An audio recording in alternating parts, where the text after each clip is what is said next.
காலையில அவிசுவாசம் உள்ள பொருளாதார படிச்சது இல்லையா?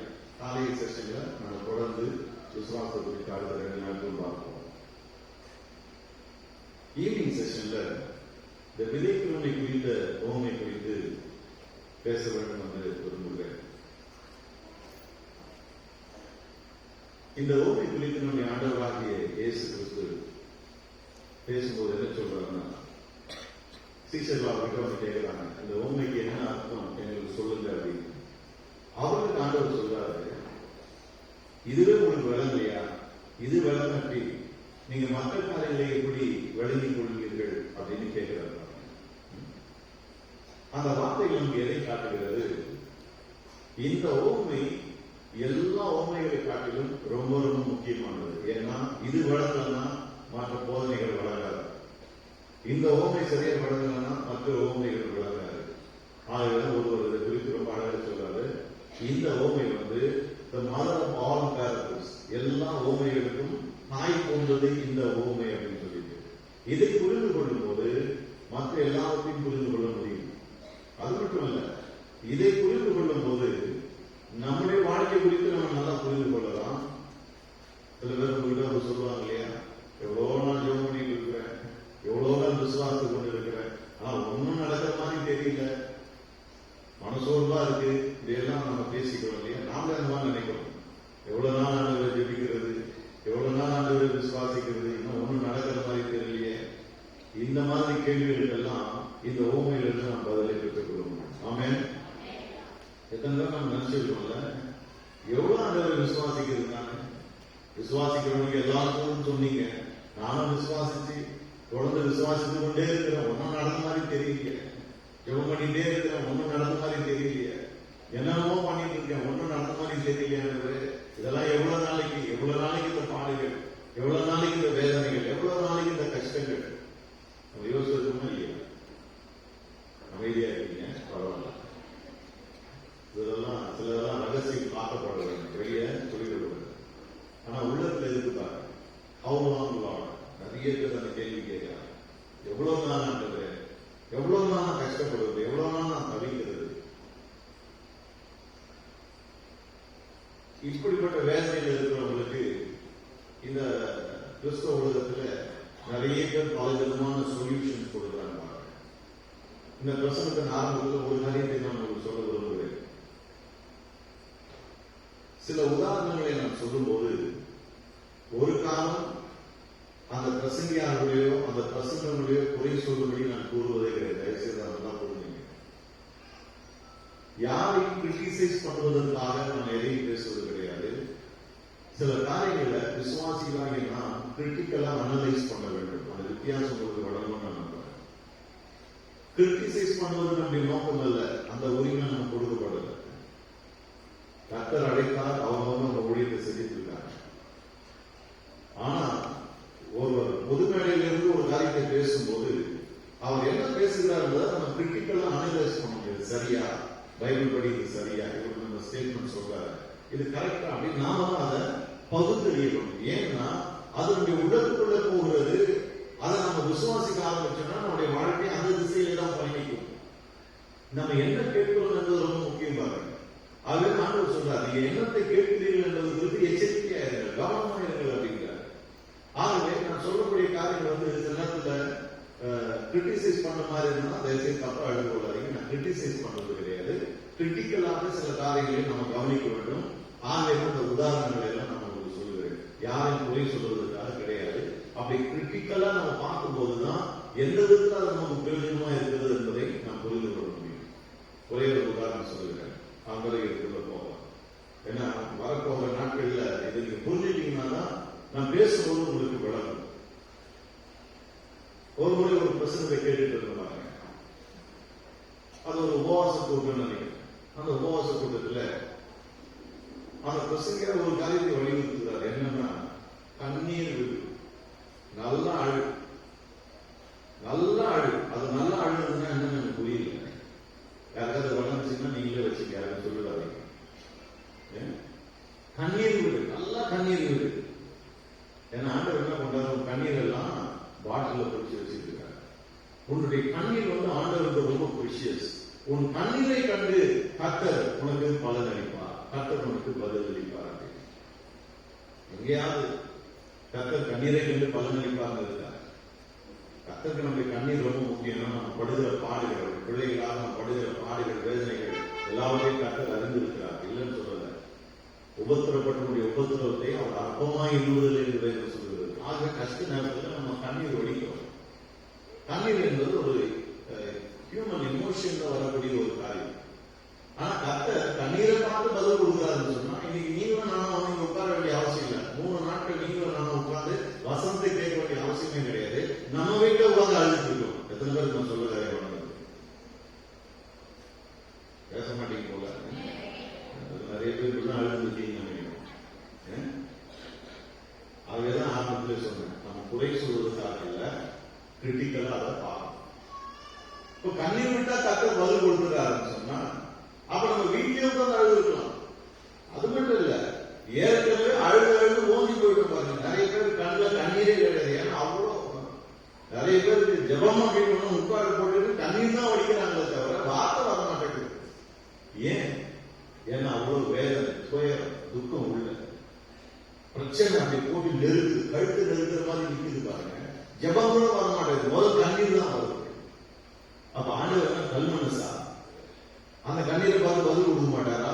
ஓன்னு அழுகணுமா, சத்தம் போட்டு அழுகணுமா, நிறைய கண்ணீர் விடணுமா, அப்பதான் பதில் கொடுப்பாரா? ரெடி பதில் கொடுக்க மாட்டாரா? அப்ப அவர் அன்புள்ள ஆண்டவர் இல்லையா? அன்புள்ள பரம தகப்பன் இல்லையா? நம்மளை அழ வச்சுதான் பதில் கொடுப்பாரா? நம்ம பிள்ளைகளுக்கு நம்ம அப்படிதான் பண்ணிருக்கோம். ஆண்டவர் கேட்டார், பொல்லாததாகி நீங்கள் உங்கள் பிள்ளைகளுக்கு நல்ல ஈவுகளை கொடுக்க அறிந்திருக்கும் போது பரமம் இல்லாமல் தமிழத்துல சொல்லுங்க, தமிழத்துல கண்ணீர் விடுகிறவர்களுக்கு சொன்னாரா? தமிழத்துல வேண்டிக் கொள்ளுகிறவர்களுக்கு நன்மைகளை செய்வது அதிக நிச்சயமாக. அந்த பிரசனத்திலே அவர் சொல்றாரு, நீங்க நினைக்கலாம் ஏசா கண்ணீர் விட்டும் கதறியும் மனமாதலை காணாமல் போன ஆசீர்வாதம் கிடைக்கவே இல்லை அப்படின்னு பைபிள் சொல்லுது.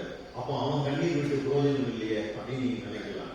ஏன் அவன் கண்ணீர் விட்டும் புரோஜனம் இல்லைன்னு சொன்னா, அவன் அழ வேண்டிய நேரத்தில் அழல. அவன் எப்ப அழல?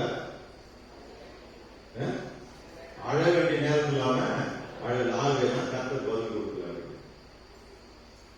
இப்போ கண்ணீர் விட்டா மட்டும் போதாது, கூட இப்ப நம்ம என்ன பண்ணணும்? கண்ணீர் விட்ட நேரம் எதிர்பார்த்து கண்ணீர் விடணும். இருக்கீங்களா இல்லையா? ரொம்ப அமைதியா இருக்கீங்க.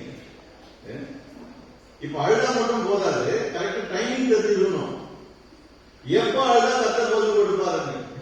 அப்ப அவர் சொல்றாரு, அவர் அதை சொல்லல, அவர் சொல்லல. பட் அவர் என்ன மீன் பண்ண வர்றாருன்னா, இந்த உபவாச ஜபம் தான் நீ அழ வேண்டிய நேரம். எந்த உபவாச ஜபம்? இந்த உபவாச ஜபம், இதுதான் நீ அழ வேண்டிய நேரம். அவர்தான் சொல்றாரு, கண்ணீர் விட்டு கதறி அழு, உன் ஜபத்துக்கெல்லாம் பதில் கிடைக்கும். அருமையானவர்களே, ஒரு உதாரணமாக தான் சொன்னேன். இந்த மாதிரி நிறைய போதனைகள் கிறிஸ்தவர்களே உலாவது கொண்டிருக்கிறது. இந்த போதனைகள் கேட்டு அதற்கு அடிமைகளாயிட்டோம்னு சொன்னா, அதுபடி வாழ ஆரம்பிச்சோம்னு சொன்னா, அப்புறம் வசனத்துக்கு மேல நம்பிக்கை இல்லாம போயிடும், ஆண்டவர் மேல நம்பிக்கை இல்லாம போயிடும். நான் அந்த வசனத்தை பாதி சொல்லி நிறுத்திட்டேன். நீங்க தான் அதை கண்டினியூ பண்ணுங்க. என்னது? தமிழத்துல வேண்டிக் கொள்ளுகிறவர்களுக்கு நன்மையானவர்களை கொடுப்பது அதிக நிச்சயம் அல்ல. ஆண்டவர் தெளிவா சொல்றாரு, நாமத்தினால நீங்கள் எதை கேட்டாலும் செய்வேன். அப்போ இயேசு நாமத்தில் நாம் ஜெபித்து கேட்டா கர்த்தர் செய்வேன் என்று சொல்லி இருக்கிறார். அப்போ உங்களுக்குள்ள 1000 கேள்வி இருக்கலாம். நீங்க கேட்கலாம், அப்ப நான் எவ்வளவு கேட்டுருக்கேன், ஒன்றுக்கும் பதிலே வரலையே. எல்லாரும் நம்ம இங்க பதில் சொல்லிட்டு இருக்க முடியாது. ஆகவே இந்த ஓமையை படிக்கிறோம். இந்த ஓமையை படிக்கும் போது பல கேள்விகளுக்கு பதில் கிடைக்கும். நமக்கு எத்தனை பேர் அதை விசுவாசிக்கிறீங்க? ஆமே, ரொம்ப முக்கியமான போதை.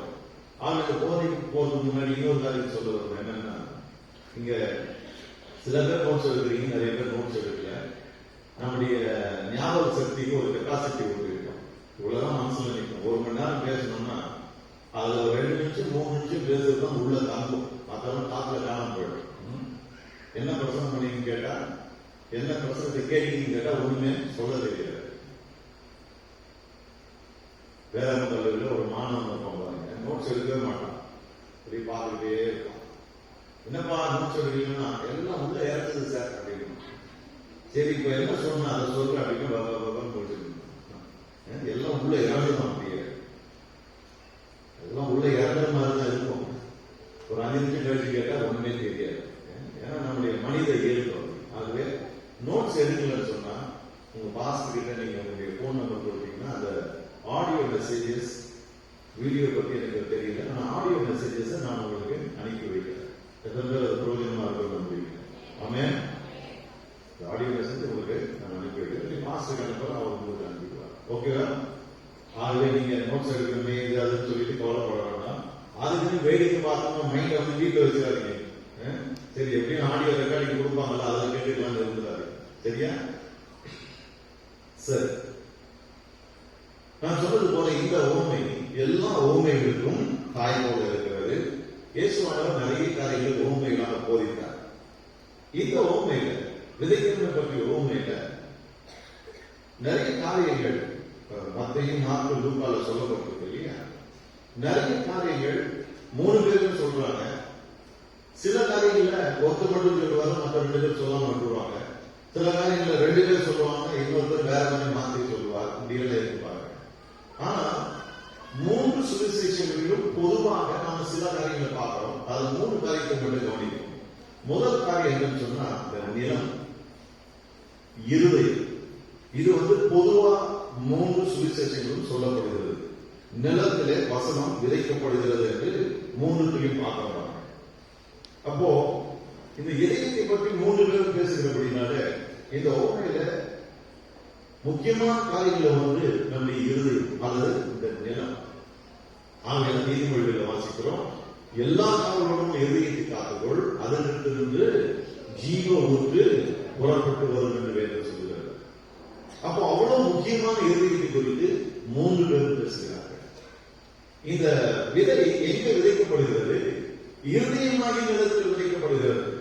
ஏன் இருதயமாகி நிலத்தில் விதைக்கப்படுகிறது சொன்னா அங்கிருந்தான் ஜீவ ஊற்று புறப்பட்டு வருகிறது. அதாவது நம்மை வாழ வைக்கக்கூடிய அத்தனை காரியங்களும் அங்கிருந்தான் வருகிறது. நம்முடைய சுகம் இதயத்திலிருந்து வருகிறது, நம்முடைய ஆரோக்கியம் இதயத்திலிருந்து வருகிறது, நம்முடைய செழிப்பு இதயத்திலிருந்து வருகிறது, நம்முடைய சந்தோஷம், மன நிறைவு, நல்ல குடும்ப வாழ்க்கை, இது எல்லாமே இதயத்திலிருந்து தான் புறப்பட்டு வருகிறார்கள். இந்த இதயத்தை நம்ம சரியா பண்படுத்தி வசனத்தை விதைத்து வசனத்திலிருந்து விளைச்சல் வரலன்னு சொன்னா மத்தேயுவின் ஆண்டவராக இயேசு சொல்கிறார், இதயத்திலிருந்து என்ன புறப்பட்டு வருகிறதா? பொல்லாத சிந்தனைகளும் உபச்சாரங்களும் வேசித்தனம் மற்ற காரியங்களும் புறப்பட்டு வரும் என்று சொல்கிறார். ஆகவே இதயம் ரொம்ப முக்கியம். பாருங்க, தேவனுக்கு பிரியமான காரியங்கள் உடலிருந்து புறப்பட்டு வரணுமா அல்லது தேவன் அருகிற காரியங்கள் இதயத்திலிருந்து புறப்பட்டு வரணுமா? அதை நாம தான் நிர்ணயிக்கணும். பலருடைய உள்ளத்திலிருந்து கசப்பு, வெறுப்பு, காழ்ப்புணர்ச்சி, பொறாமை, கோபம் இதெல்லாம் நிறைய வெளியே வருகிறாங்க. எங்கிருந்து வருகிறது? இதயத்திலிருந்து வருகிறது. ஏன்னா அந்த இதயம் பண்படுத்தப்படல, வசனம் இன்னும் உள்ள போகல. நிறைய வசனம் கேட்கிறாங்க, தினமும் பைபிள் வாசிக்கிறாங்க, ஆனா வார்த்தை உள்ள போகல. பாருங்க, வார்த்தை உள்ள போகாதனால அந்த வசனம் முளைத்து இன்னும் வெளியே வராமல் இருக்கிறது. ஆகவேதான் மற்ற காரியங்கள், கர்த்தர் விரும்பாத காரியங்கள் அங்கிருந்து முளைத்து வருகிறது. அப்போ அந்த இதயம் காமனா 3 சுவிசேஷங்களும் சொல்லப்படுவதை பார்க்கிறோம். 2வது விதை. ஆண்டவர் சொல்றாரு, விதைக்கிறவன் வசனத்தை விதைக்கிறான். வார்த்தை குறித்து இங்கு சொல்லப்படுகிறது.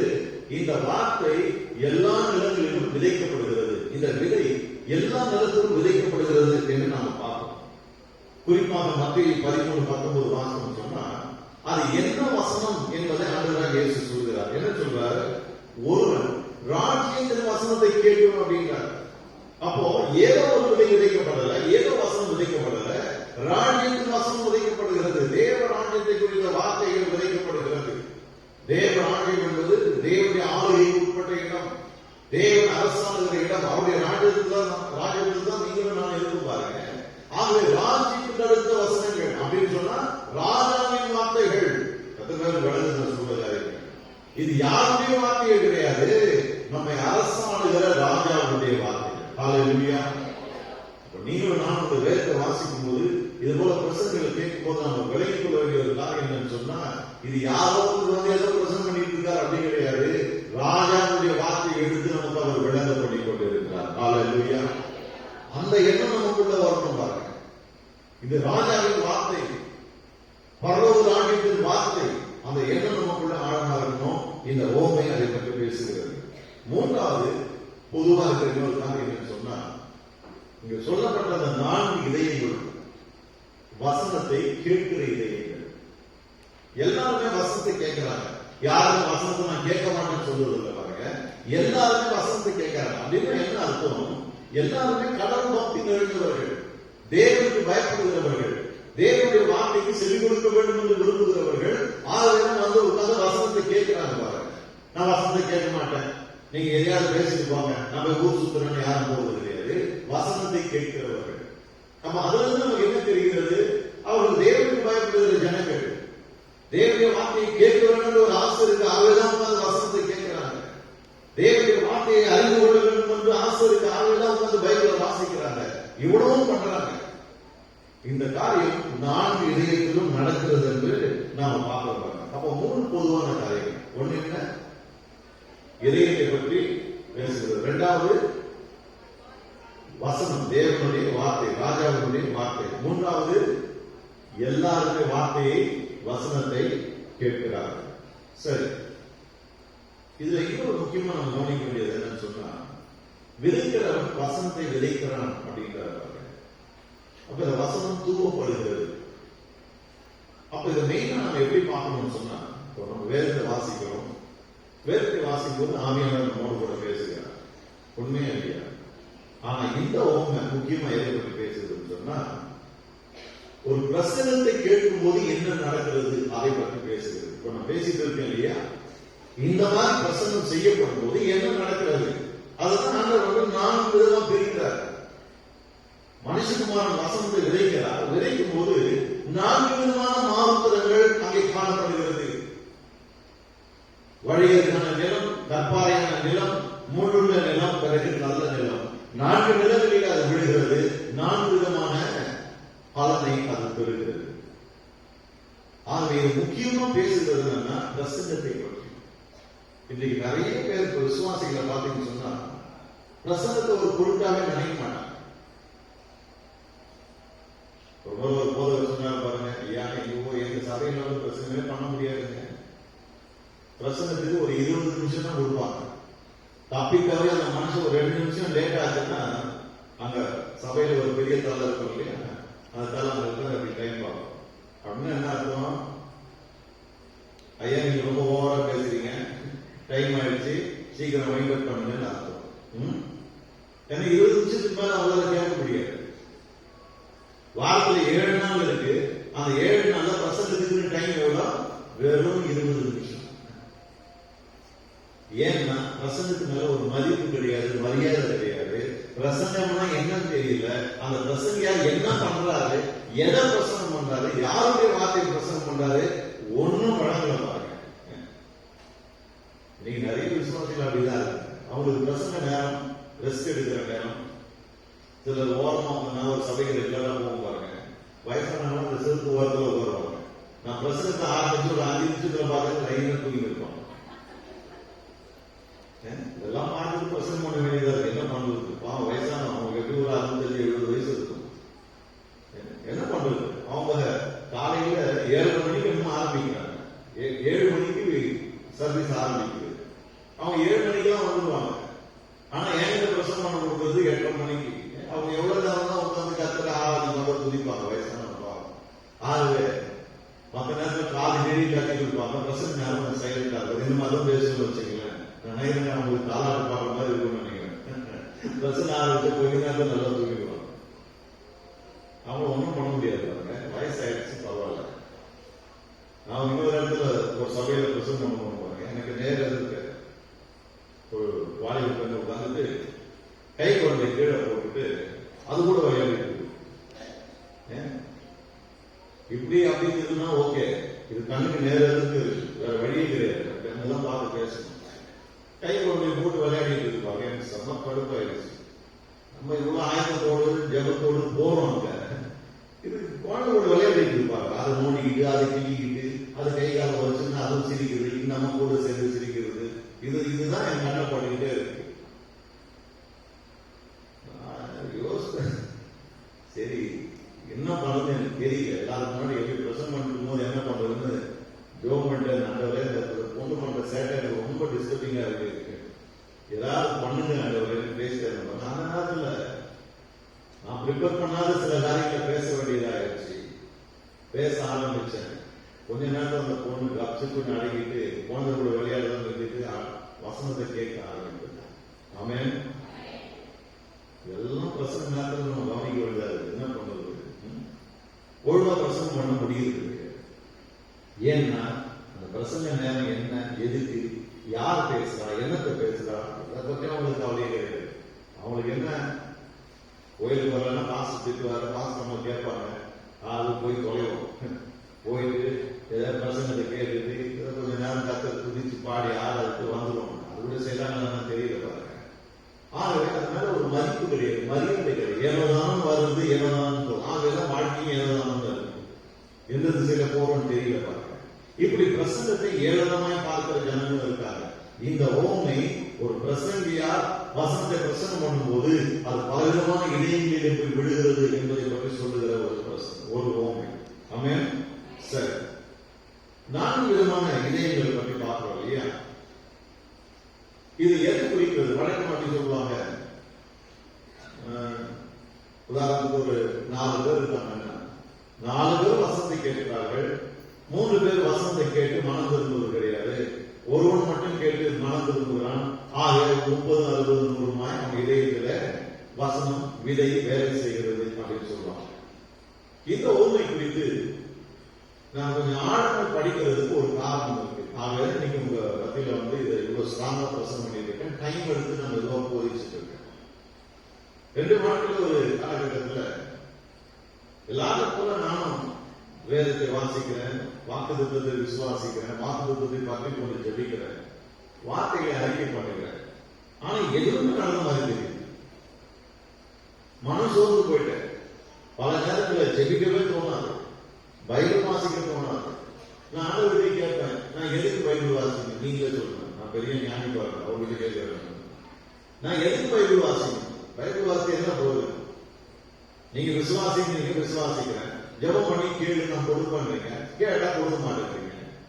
எவ்வளவு நாள் நான் கேட்பேன், எவ்வளவு நாள் நான் விசுவாசிப்பேன், எவ்வளவு நாள் வசனத்தை நான் அறிக்கை பண்ணிட்டு இருக்கேன், ஒரு மாதத்தை வாழ்க்கையில காணுமே. அப்ப எதுக்கு நான் ஜெபிக்கணும்? எதுக்கு நான் வேதத்தை வாசிக்கணும்? வேணாலும் தூக்கிப்பட்ட காலகட்டங்கள்லாம் உண்டு பாருங்க. அந்த வீட்டுக்கு சொல்லப்பட்டு கொடுத்தேன். ஏன்னா அதெல்லாம் அறியாமை காலகட்டம்.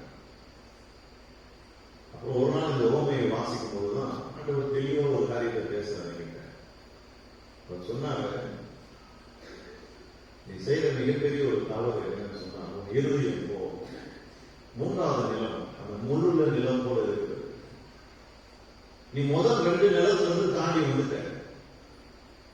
முதல் நிலத்துல வசனம் உள்ள போகவே இல்லை. 2வது நிலத்துல வசனம் உள்ள போயிட்டு கொஞ்ச நாள்ல பட்டு போய்விட்டது.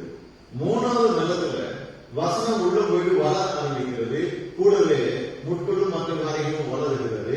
அந்த முட்கள் எல்லாம் வளர்ந்து அந்த பயிரை நசுக்கி விடுகிறது. நீ 3வது நிலம் போல உன்னுடைய இருதயம் இருக்கிறது, ஜாகிரதையா அப்படின்னு. அப்பதான் இந்த ஓமையை இன்னும் அதிகமாக எடுத்து படிக்க ஆரம்பிச்சிருப்பாங்க. இந்த 3வது நிலத்தின் தன்மை அது போலதான் என் இதயம் இருக்கு. வசனத்தை விசுவாசிக்கிறேன், வசனத்தை பேசுகிறேன், வசனத்தை ஜெபிக்கிறேன், எல்லாம் பண்றேன். ஆனா என்ன, கூடவே இந்த கவலை, உலக கவலை, ஐஸ்வர்யத்தின் மயக்கம், மற்றவர்களை பற்றி உண்டாகிற இச்சைகள், இதுவும் கூடவே வளர்ந்து பாருங்க. அப்பதான் எனக்கு தெரிஞ்சது, ஏன் வசனம் பலம் கொடுக்க மாட்டேங்குது. நான் ஜெபம் பண்றேன், நீங்க பதில் கொடுக்கலன்னு அவரை கூட சொல்லி போறீங்க இல்லை பாருங்க. நான் எவ்வளவு நாள் ஜெபிக்கிறது, எவ்வளவு நாள் வேதத்தை வாசிக்கிறது, அவருக்கு சண்டை போட்டு போறது கிடையாது. என் இதயம் 30, 60, 100 நுழைப்பிக்கிற அளவுக்கு இன்னும் பண்படவில்லை. எத்தனை பேருக்கு வளர்ந்து நான் சொல்ற காரியம் நல்லா அமைந்திருக்கலாமா? இன்னும் உள்ள பண்படல. ஆண்டவர் சொன்னாரு, நீ 2 ஸ்டேஜ் தாண்டி வந்துட்ட, 3வது ஸ்டேஜில் இருக்க. விசுவாசிக்கிற உண்மைதான், என்கிட்ட வந்து கேட்கிற உண்மைதான். ஆனா கூடவே இந்த கவலை, உலக கவலை, நாளைக்கு நான் என்ன பண்றது, நாளைக்கு நான் என்ன பண்ணுவேன், ஃபீஸுக்கு என்ன பண்ணுவேன், வீட்டு வாழை கட்டணும் என்ன பண்ணுவேன், இந்த பொருள் வாங்கணும், இந்த ஈவனை கட்டணும், இதெல்லாம் என்ன பண்ணுவேன். இந்த கவலை வந்து போட்டு நெருக்குது பாருங்க. இந்த கவலை நெருக்கும் போது என்ன முளைத்து வருகிற அந்த பயிர் அப்படியே நசுக்கப்படுகிறது. இன்னைக்கு ஆண்டவர் ரொம்ப தெளிவா பேசினார். அன்றைக்கு தான் நான் உணர்ந்தேன், ஓஹோ என் இதயம் வந்து 3வது நிலம் போல இருக்கா, அப்ப இதுல இருந்து நான் அடுத்தது எங்க போகணும், 4வது நிலத்துக்கு போகணும். 4வது நிலம் எப்படிப்பட்டது? 30, 60, 100 பலன் கொடுக்கக்கூடியது. ஹல்லேலூயா. அப்பதான் இந்த ஓமையை நான் ஆழமை படிக்க ஆரம்பித்தேன். படிக்கும் போது நான் அறிந்து கொண்ட சில காரியங்களை தான் உங்ககிட்ட நான் பேச விரும்புறேன். அப்போ நான் சொன்னேன், என்ன பற்றி நான் சொன்னேன் இல்லையா, அதாவது நான் புரிந்து கொள்ளக்கூடிய காரியம் என்னன்னா, 4 பேருக்கு 4 விதமான இதயங்கள் இருக்குன்றாங்க. அது உண்மைதான், இல்லைன்னு சொல்லல. ஆனா அதே நேரத்தில் ஒரே மனுஷனுக்குள்ள, உங்களுக்குள்ள, எனக்குள்ள கூட 4 விதமான இதயங்கள் இருக்க முடியும். எத்தனை பேருக்கு விளங்க நான் சொல்லல? நான் சொன்னது போல ஆண்டவர் சொன்னார், நீ ஃபர்ஸ்ட் 2 நிலம் போல உன்னுடைய இதயம் இல்லை, உன்னுடைய இதயம் இப்ப எப்படி இருக்கு, 3வது நிலம் போல இருக்கிறது. இந்த உலகத்தினுடைய ஐஸ்வர்யத்தின் மயக்கம், மற்றவர்களை பற்றி உண்டாகிற இச்சைகள், இதெல்லாம் வெளியே போச்சுன்னா வசனம் நல்லா முளைச்சு வரும். 30, 60, 100 பலனை நீ காண்பா என்று சொன்னார். இன்றைக்கு அதை நான் கொஞ்சமா அனுபவித்துக் கொண்டு இருக்கிறேன். ஹல்லேலூயா. இன்னும் 30, 60, 100 வரல. ஆனால் அதனுடைய போர்டேஸ்ட் இன்றைக்கு நான் ருசித்துக் கொண்டிருக்கிறேன். இன்னைக்கு அந்த கவலை, அந்த பயம், அந்த வாரம், இந்த பில்ஸை கட்டணுமே, இதை கட்டணுமே, அதை கட்டணுமே இல்லை. பாருங்க, கர்த்தர் எப்படியாவது தேவைகளை சந்திப்பார். ஹல்லேலூயா. அவர் எப்ப செய்வார், எப்படி செய்வார் நமக்கு தெரியாது. ஆனால் சொன்னவர் உண்மை உள்ளவராக நிச்சயம் நிறைவேறுவார். எத்தனை பேர் அதை விசுவாசிக்கிறீங்க? இப்படிப்பட்ட ஒரு இருதயமாய் நம்முடைய இருதயம் மாற வேண்டும். ஹல்லேலூயா. அப்போ இந்த ஓமையை நாம் படிக்கும் போது நம்முடைய இருதயம் எப்படிப்பட்ட இருதயமா இருக்கிறது என்பதை நம்மால் விளங்கிக் கொள்ள முடியும். அதை விளங்கிட்டாதான் எந்த கட்டத்தில் இதயம் இருந்தாலும், ஒருவேளை முதல் நிலம் போல இருக்கலாம், 2வது நிலம் போல இருக்கலாம், 3வது நிலம் போல இருக்கலாம், எங்க இருந்தாலும் அதை புஷ் பண்ணி அப்படியே 4வது நிலத்துக்கு நம்மால் வந்து தேவன் சொல்லுகிற அத்தனை ஆசீர்வாதங்களையும் பெற்று நம்மால அனுபவிக்க முடியும். ஆமென். எத்தனை பேர் அதுக்கு ரெடியா இருக்கீங்க?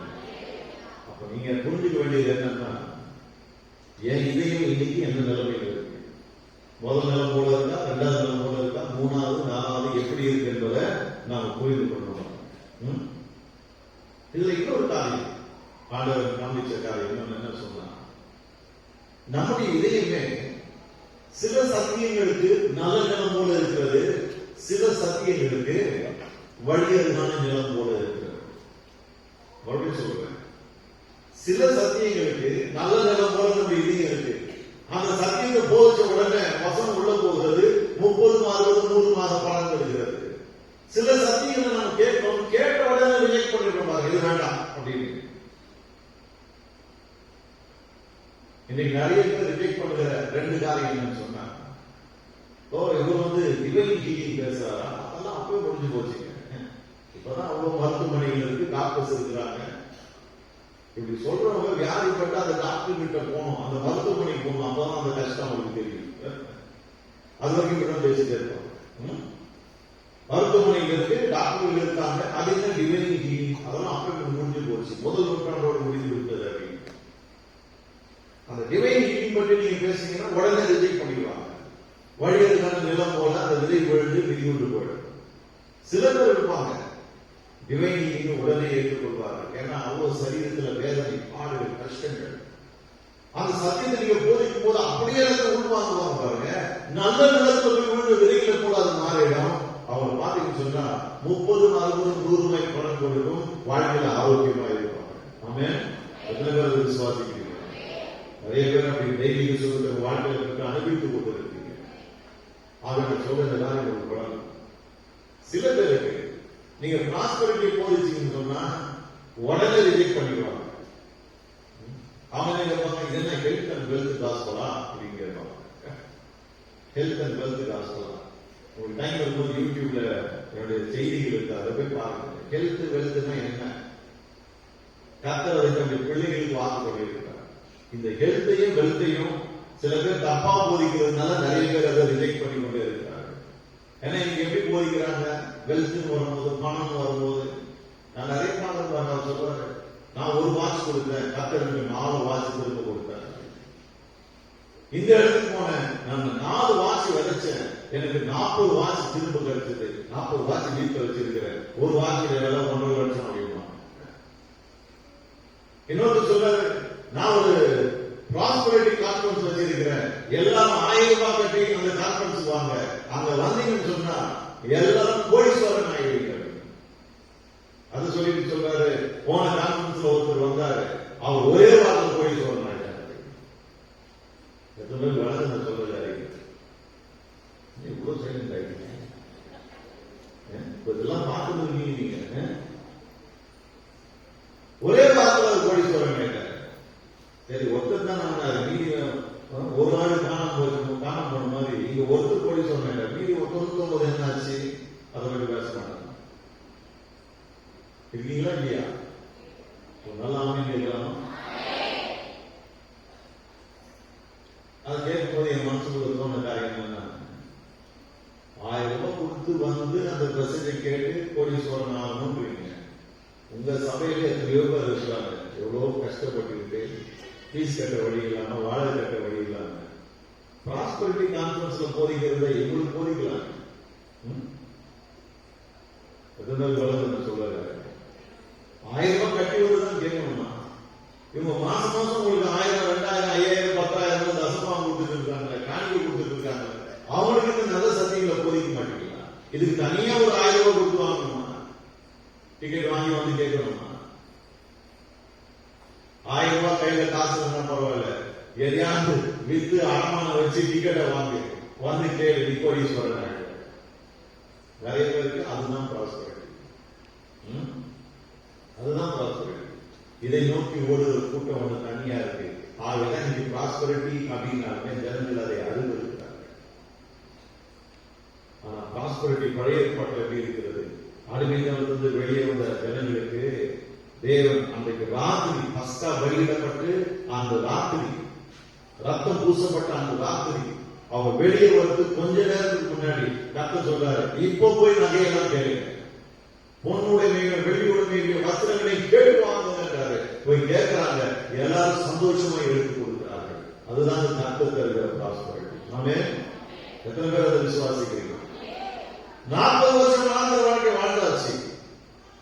இப்போ உபாகம் 8:11 மோசே ஜனங்களை பார்த்து சொல்லுகிறான், இந்நாளில் உங்களுக்கு உண்டாகிறது போல தேவன் உங்களுக்கு ஐஸ்வர்யத்தை சம்பாதிக்க பலனை கொடுத்திருக்கிறார். ஹல்லேலூயா. பாருங்க, வனாந்தரத்துல அவங்க இருக்கு ஐஸ்வர்யம். ஏற்கனவே ஏராளமான பொண்ணு வெள்ளியும் இருக்கு, ரத்னங்கள் இருக்கு, மரகதங்கள் இருக்கு. எதுக்கு வனாந்தரத்தில் இவங்களுக்கு ஐஸ்வர்யம்? கர்த்தர் வேதனை அவங்க ஆசீர்வதிக்கிறார். அடிமை கூட்டம் 30 லட்சம் மேல இருக்கிறாங்க பாருங்க. கர்த்தர் அவரை ஆசீர்வதிக்கிறார். என்ன ஆசீர்வாதம்? ஐஸ்வர்யத்தை சம்பாதிக்க பலன். அதுவும் எப்ப கொடுக்கிறார்? வனாந்தரத்தில் வரும்போது. வனாந்தரத்தில் விதைக்க முடியாது, அறுக்க முடியாது, வேற தொழில் பண்ண முடியாது. ஒரே ஒரு காரியம் செய்யலாம், ஆடு மாடுகளை வளர்த்து விற்கலாம், அவ்வளவுதான். வேற ஒண்ணும் பண்ண முடியாது. அவங்க அதைதான் செஞ்சாங்க. கர்த்தர் அவர்களை ஏராளமாக ஆசீர்வதிக்கிறார். ஹல்லேலூயா. அதனால சொல்ற பாருங்க, இப்படிதான் கர்த்தர் நம்மை ஆசீர்வதித்து பெருக பண்ண விரும்புகிறார். நீங்க வனாந்தரத்தில் இருக்கலாம், கொஞ்சம் ஆளுங்களை கர்த்தர் உங்களுக்கு ஆசீர்வதித்து அதை பெருக பண்ணி அதை நீங்க வியாபாரம் பண்ணும் போது நாளடைவில் பார்த்தீங்கன்னு சொன்ன பெரிய ஐஸ்வர்யமானாக நீங்கள் மாறுவீர்கள். ஹல்லேலூயா. இது மேஜிக் கிடையாதுங்க, ஓவர் நைட் நடக்கிற மேஜிக் கிடையாது. 40 வருஷம் கழிச்சு கர்த்தர் சொல்றார், இந்நாளில் உனக்கு உண்டா இருக்கிறது போல ஐஸ்வர்யத்தை சம்பாதிக்க பலனை கர்த்தர் உனக்கு கொடுத்திருக்கிறார். ஹல்லேலூயா. எத்தனை பேர் விசுவாசிக்கிறீர்கள்? ஈசானுக்கு கர்த்தர் வர வர நிறுத்தி பண்ணார் பாருங்க. ஆனா இன்னைக்கு போதிக்கிறவங்க சொல்றாங்க ஓவர் நைட் மிரக்கல். ஒரே ராத்திரி சூழ்நிலை மாறுமா? கண்டிப்பா மாறுமா? இல்லைன்னு சொல்றேன். தீர்க்கதரிசியின் மனைவி கடன் வந்து நிற்கிறார், தீர்க்கதரிசிக்கு போய் செய்ய அப்படின்னா ஓவர் நைட்ல அவருடைய கடன் மாறிச்சுப்பாங்க. கர்த்தர் அப்படிப்பட்ட அற்புதங்களை செய்வாரா? நிச்சயம் செய்வார் என்று நான் விசுவாசிக்கிறேன். எத்தனை பேர் அதை விசுவாசிக்கிறேன்? புது உடன்படிக்கை மக்களாக நீங்களும் நானும் ஆசீர்வதிக்கப்பட்டவர்கள். கர்த்தர் இன்னைக்கு நம்மளை எப்படி ஆசீர்வதித்து உயர்த்துகிறார்? ஒவ்வொரு நாளும் நம்மை விருத்தி அடைய செய்கிறார். ஹல்லேலூயா. ஈசாக்கை போல வர வர விருத்தி அடைந்து மகா பெரியவனானான் என்று வேதம் சொல்வது போல கர்த்தர் நம்மை வர வர விருத்தி அடையப்படுகிறார். எத்தனை பேர் அதை விசுவாசிக்கிறீங்க? ரொம்ப முக்கியம் பாருங்க. இந்த மாதிரி 1000 ரூபாய் கட்டிடுவாங்க, சிலர் 5000, 10,000 சார்ஜ் பண்றாங்க பாருங்க. அதைதான் நான் மறுபடியும் சொல்றேன், யாரையும் குறை சொல்வதற்காக அல்ல, கிரிட்டிக்கலா நம்ம பார்க்க வேண்டும். கர்த்தர் எப்படி நம்மை ஆசீர்வதிக்கிறார். வேதத்தில் இல்லாத ஒரு ப்ராஸ்பெரிட்டி பிரின்சிபல்ஸ் எல்லாம் போதிக்கிறது இந்த மாதிரி போதிக்கிறதுனால இன்னைக்கு செழிப்பு பிரசனால மக்கள் அருவருக்கிறார்கள், அதை வெறுக்கிறார்கள், அதை எதிர்க்கிறார்கள். அருமையானவர்களே, செழிப்பு கர்த்தர் நமக்காக வைத்திருக்கிற ஆசீர்வாதம். எத்தனை பேர் அதை விசுவாசிக்கிறோம்? நாம அதை அடைய வேண்டிய விதத்திலே அடைய வேண்டும். அதுதான் கர்த்தர் விரும்புகிறார். ஹல்லேலூயா. அப்போ இதெல்லாம் வேதத்தில் எதிர்ப்பார்கள். அந்த கோட்பாடுகளை பின்பற்றி நாம் போகும்போது நாம் அதை அடைய முடியும். ஆகவே இந்த மாதிரி ஒரு கீழ்த்தரமான ப்ராஸ்பெரிட்டி போதிக்கிறதுனாலதான் இந்த மாதிரி பிரசனத்தை கேட்கறவங்க அதை ரிஜெக்ட் பண்றாங்க. அப்போ ஒரே இதயம் தெய்வீக சுகத்தை ஏற்றுக்கொள்கிறது, அதே இதயம் ப்ராஸ்பெரிட்டியை ரிஜெக்ட் பண்ணுகிறது. ஆனா என்ன இதுல கொடுக்கணும்னு சொல்றாங்க, இந்த ப்ராஸ்பெரிட்டியை ரிஜெக்ட் பண்றவங்க பாத்தீங்கன்னா நல்லா இருக்கும். எத்தனை பேர் பார்த்துருக்கீங்க? தெரியுமா இல்லையா? ப்ராஸ்பெரிட்டியை ரிஜெக்ட் பண்றவங்களாம் நல்லா இருக்கும், நல்ல வேலையில இருப்பாங்க. புருஷன் முன்னாடி 2 பேர் கவர்மெண்ட் வேலையில இருப்பாங்க, வாழ்க்கை நல்லா இருக்கும், சொந்த வீடு இருக்கும். ஆனா செழிப்பை எதிர்த்து கொண்டு இருப்பாங்க. எனக்கு ஒரு 3/4 மணி நேரம் ரோட்ல நின்று மது கட்டிட்டு இருப்பாங்க. கடைசியில என்னால தாங்க முடியல. நான் சொன்னேன், நீங்களும் உங்க வைஃபும் 2 பேரும் ரயில்வேஸ்ல வேலை செய்யறீங்க. அது வந்து பல வருஷங்களுக்கு முன்னாடி. அப்ப அவங்களுக்கு 40,000-45,000 சம்பளம், 30 வருஷத்துக்கு முன்னாடி. அப்ப நான் கேட்டேன், 2 பேருமே ரயில்வேஸ்ல வேலை செஞ்சுட்டு இவ்வளவு சம்பளம் வாங்கிட்டு உங்களுக்கு 2 வீடு வேலை இருக்கு, 2 சொந்த வீடு, இவ்வளவு நல்லா செழிப்பா நீங்க இருக்கீங்க, ஜனங்க இருந்தா உங்களுக்கு என்ன பிரச்சனை? அவர் சொல்றாரு, இருந்தா தப்பு கிடையாது, அது பேசுறதுதான் தப்பு. அது பேசிட கூடாது. 2 வீடு என்ன, 200 வீடு கூட வச்சுங்க, ஆனா அப்படி நல்லா இருக்குன்னு சொல்லாதீங்க. அவருக்கு நான் சொன்ன உடனே ரொம்ப டென்ஷன் ஆயிட்டு பாருங்க. 2 பேரும் ரயில்வேஸ்ல வேலை செய்றீங்க, உங்களுக்கு 2 வீடு சொந்த வீடு இருக்கு, கூட சேர்த்துக்கணும்னு சொன்னாதான் டென்ஷன் ஆயிட்டாரு. ப்ராஸ்பெரிட்டி நான் பேச மாட்டேன், ஆனா நீங்க ஒண்ணு செய்யுங்க, 2 பேரும் ரயில்வே வேலையை ரிசீவ் பண்ணுங்க. 2 பேரும் இருக்கிற வீட்டை வித்துட்டு ஏழைகளுக்கு கொடுத்துட்டு, இப்ப நான் இருக்கிற பாருங்க, அப்ப நான் வாடகை வீட்டுல இருந்து பாருங்க சொன்னேன், இப்ப நான் வாடகை வீட்டுல இருக்கிறேன். இத மாதிரி நீங்க வாடகை வீட்டுல இருந்து வீட்டு முதலாளிகளை படாத பாடுபட்டு 9 மணிக்கு மேல வந்தா கதவு திறக்க மாட்டேன், 10 மணிக்கு மேல மோட்டர் போட மாட்டேன், இந்த தொல்லையெல்லாம் அனுபவிச்சுட்டு அப்புறம் ப்ராஸ்பெரிட்டி பத்தி பேசாதீங்கன்னு சொல்லுங்க. பேச மாட்டேன். அன்னைக்கு போனவர் தான் 30 வருஷத்துக்கு மேல அவர் இது வரைக்கும் அவர் பார்க்கவே இல்லை. திரும்பி அவர் நல்ல ஃப்ரெண்டு தான். சிலர் அப்படியே இருந்தாங்க. அவங்க அருமையானவர்களே, நல்ல நிலம் என்ன பண்ணுகிறது, தேவனுடைய வார்த்தையிலிருந்து எதை எடுத்து கொடுத்தாலும் அதை ஆராய்ந்து பார்க்கணும். அது கிரிட்டிக்கலா பார்க்குது. கர்த்தருடைய வார்த்தை தானா, கர்த்தருடைய வார்த்தையில சொல்லி இருக்கா, அவங்க எதை நான் சொல்லி கொடுத்துருக்கேன். யாரையும் குறை சொல்ல வேண்டாம், ஆனா கூர்ந்து நோக்க வேண்டும். அவங்க பேசுறாங்க கரெக்டு தானா, வேதத்தின்படி இது சரியா, இப்படி பண்ணா வாழ்க்கையில முன்னேற்றம் வந்துருமா, கவனிக்கணும் பாருங்க. ஏன் அந்த மாதிரி எல்லாம் போதிக்கிறாங்கன்னு சொன்னா, இந்த மாதிரி போதிச்சா இதுக்கு கொஞ்சம் டைம் ஆகும். இந்த கூட்ஸ் ட்ரெயின்ல நின்றுட்டு நகரும் பார்த்துருக்கீங்களா நீங்க? ரொம்ப ஸ்லோவா அது நகரம் கூட நமக்கு தெரியாது பாருங்க, அவ்வளவு மெதுவா அது நகரும். ஆனா ஒன்ஸ் அது வேகம் எடுத்து ஆரம்பித்து விட்டா அப்புறம் நீங்க பிரேக் போட்டீங்கன்னா கூட ரொம்ப தூரம் போயிட்டு நிற்கும். அந்த மாதிரி தான் இருக்கு பாருங்க. அப்ப வசனத்தின் அடிப்படையில் நம்முடைய வாழ்க்கையை அமைத்துக் கொள்வது என்பது இந்த கூட்ஸ் ட்ரெயின் கிளம்புற மாதிரி ரொம்ப கஷ்டமா இருக்கும், சிரமமா இருக்கும். கையில காசு இருக்காது, சரீரத்துல சுகமும் இருக்கும், எல்லா பக்கத்தும் பிரச்சனை இருக்கும். இது நாமளே கர்த்தருடைய வார்த்தையை நாம விசுவாசிக்கணும். நம்ம யோசிப்போம், நாம உண்மையா ஒழுங்கதான் விசுவாசிக்கிறோமா?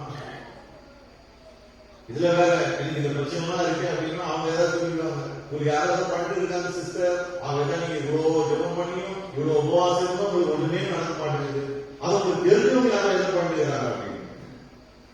ஏற்கனவே மாமியாருக்கும் மருமகளுக்கு சரிபட்டு வரல, நல்லா தெரிஞ்சு பண்ணாங்கன்னா மாமியாருக்கு மருமகள் மேல சந்தேகம் வருது, மருமகளுக்கு மாமியார் மேல சந்தேகம் வருது. முன்னாடி ஓரளவுக்கு நல்லா பார்ப்பாங்க, இன்னைக்கு ஒருத்தர் பார்க்கும் போதே எதை பண்ணி வச்சிருக்கிறேன், உன்னாலதான் என் வாழ்க்கை இருக்குது, அந்த கசப்போட கூட பார்க்கறாங்க. ஏன்னா அவங்களுக்கு தெரியல, என்ன தெரியல, இந்த இதயம் சரிப்படணும். இது 4 நிலத்துல கண்டிப்பா முதல்தான் இருக்கு. ஏன்னா 4வது நிலமா தான் 30-60 பலன் கொடுக்குமே. அவங்க பலனுக்கான பட்சத்துல முதல் 3 நிலத்துல ஏதோ ஒரு இடத்துல இருக்கு. எத்தனை பேர் நல்லது நான் சொல்றதா இருக்கேன். இதுலயே உங்களுக்கு நிறைய விஷயம் விளங்கி இருக்கும். இன்னைக்கு நீங்க எதிர்பார்த்து கொண்டிருக்கிற நன்மைகள் உங்க வாழ்க்கையில் என்ன உண்டாகலையா? நீங்க எதிர்பார்க்கிற சுகம், நீங்க எதிர்பார்க்கிற செழிப்பு, நீங்க எதிர்பார்க்கிற அந்த சந்தோஷம், நல்ல வாழ்க்கை இன்னும் உங்களுக்கு அமையலையா? நான் சொல்ற மனசோர்ந்து போயிடாதீங்க. உங்களுடைய இதயம் எந்த நிலமா இருக்கிறது என்பதை கொஞ்சம் சோதித்து பாருங்க. ஐயோ, என் இதயம் இப்படி இருக்க, மனசோர்ந்து போயிடாதீங்க. எப்படி இருந்தாலும் சரி, தேவனுடைய வார்த்தை தொடர்ந்து கேட்கிறது விசுவாசிக்கும் போது முதல் 3 நிலத்துல எந்த நிலமா இருந்தாலும் அந்த நிலத்தை நல்ல நிலமாக நம்மால மாற்ற முடியும். ஹல்லேலூயா.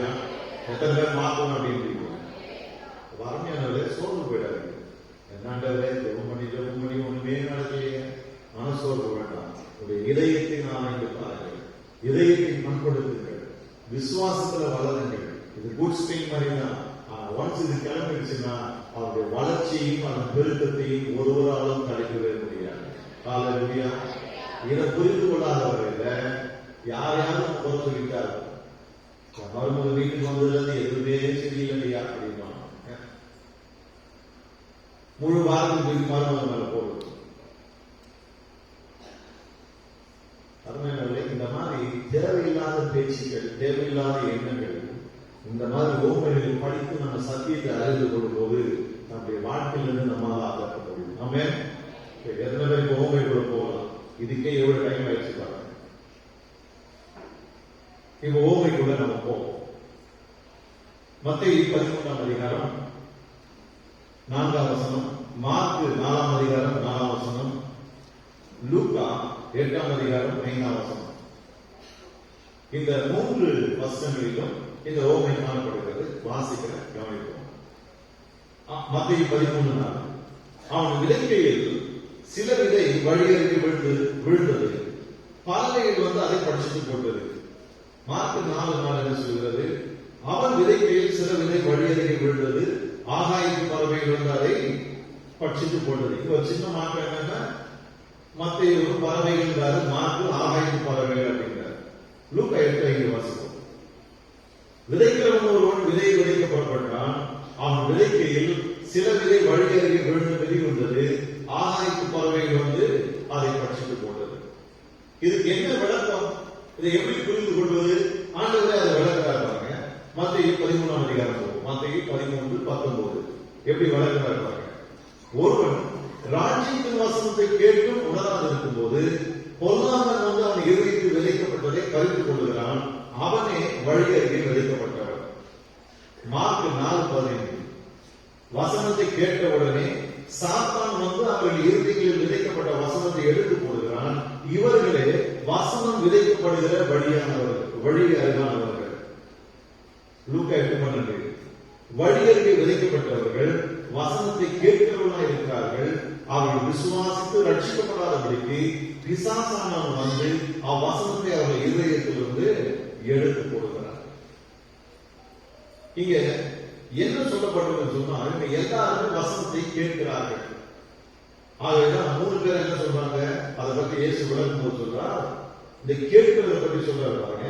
இருதயங்களில் விதைக்கப்பட்ட வசனம், இருதயத்தில் விதைக்கப்பட்ட வசனம், அவ்வசனத்தை அவர்கள் இருதயத்திலிருந்து எடுத்து போடுகிறாங்க. 3 பேரும் சொல்றாங்க பாருங்க. அப்போ இந்த வசனத்தை எல்லாருமே கேட்கிறார்கள், அந்த வசனம் அவருடைய இதயத்திலே விதைக்கப்படுகிறது. சரி, அடுத்து என்ன நடக்கிறது? வசனம் சொல்லுகிறது, இருதயத்தில், மத்தேயு சொல்றார், இருதயத்தில் விதைக்கப்பட்டதை பறித்துக் கொள்கிறான். மார்க்கு சொல்றாரு, இதயத்தில் விதைக்கப்பட்ட வசனத்தை எடுத்து போடுகிறான். லூக்கா சொல்றாரு, வசனத்தை அவர்கள் இதயத்திலிருந்து எடுத்து போடுகிறான் அப்படின்னு சொல்லி.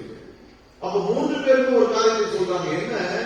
விதைக்கப்பட்ட வசனத்தை பிசாசு இதயத்திலிருந்து எடுத்து போடுகிறான். சரி, 2 பேர் எடுத்து போடுகிறான் என்று சொல்றாங்க இல்லையா? மத்தேயு மட்டும் வித்தியாசமா சொல்றாரு. எப்படி அவர் சொல்றாரு? மத்தேயு 13:19 கவனிங்க. அவர் என்ன சொல்றாரு பாருங்க. அவன் பிசாசு, அவன் இருதயத்தில் விதைக்கப்பட்டதை பறித்துக் கொள்ளுகிறான் என்று சொல்றார். எல்லாம் சொல்லுங்க, பறித்துக் கொள்ளுகிறான். என்ன பண்றான் அவன்? சரி, பறிக்கிறதுன்னா என்ன? கையில இருக்கிறத முடிக்கிட்டு போயிடும். அப்போ அங்க ஒரு காரியம் தெளிவா நமக்கு தெரியுது. என்னன்னா, அங்கே வன்முறை கையாளப்படுகிறது. என்ன கையாளப்படுகிறது? வன்முறை, வயலன்ஸ். அவன் ரொம்ப போர்ஸ்ஃபுல்லா எடுத்துட்டு போயிருக்கான் பாருங்க. சங்கிலியை பறிச்சுட்டு போற மாதிரி, நம்ம கிட்ட இருக்கிற பொருளை பிடிக்கிட்டு போற மாதிரி பிசாசு வன்முறையை கையாளுகிறான். அவனுக்கு என்னன்னா, இந்த வார்த்தை கொஞ்ச நேரம் கூட உள்ள இருக்க கூடாது, போட்ட உடனே அந்த வசனத்தை எடுத்து போட வேண்டும் என்று வன்முறையை கையாளுவது போல அந்த காரியத்தை நம்ம செய்கிறோம். அடுத்த வசனம் என்ன சொல்லுகிறது? சாத்தான் எப்ப வந்து அதை பறிக்கிறான், அதை ரொம்ப வேதம் தெளிவா சொல்லுவாங்க. சாத்தான் பறிக்கிறான் அப்படின்னு நம்ம பார்க்கிறோம் இல்லையா? அவன் பறித்துக் கொள்ளுகிறான், எடுத்துக் கொள்ளுகிறான். அவன் எப்ப வந்து பறிக்கிறான், எப்ப வந்து எடுத்துக் கொள்றான், இது ரொம்ப முக்கியமா நம்ம கவனிக்கணும் பாருங்க. ஏன்னா சாத்தான் வந்து நம்ம கிட்ட இருக்கிறது எடுத்துக்கொண்டு போகாத அதிகாரம் கிடையாது. வசனம் விதைக்கப்படுகிறது, அதை அவன் பறித்துக் கொள்ள நமக்கு எடுத்துக்கொள்ள அவன் யார்? அந்த அதிகாரத்தை அவன் கொடுத்தது யார்? சாத்தான நீ வந்து எடுத்துக்க யார் சொன்னது? தேவன் சொன்னாரா? வேற யாராவது சொன்னாங்களா? நீங்களும் நானும் சொன்னோமா? அந்த அதிகாரத்தை, அந்த தைரியத்தை அவன் கொடுத்தது யார்? எப்படி அவன் அவ்வளவு தைரியமா வந்து நம்ம இதயத்துல விதைக்கப்பட்ட வசனத்தை எடுத்து போட முடியும்? அவ்வளவு துணிச்சலும் தைரியமா அவனுக்கு எப்படி வந்து?